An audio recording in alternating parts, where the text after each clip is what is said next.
In this video, I will show how to increase cell size in Excel. So to increase, select any cell where you want, and in the Home tab, Format, and here cell size. You can change row height, column width, enter your required number.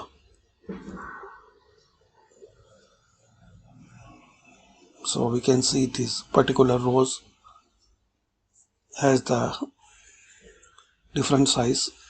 Same, you can change the column width, format, and in the column width. So now we can see here changes.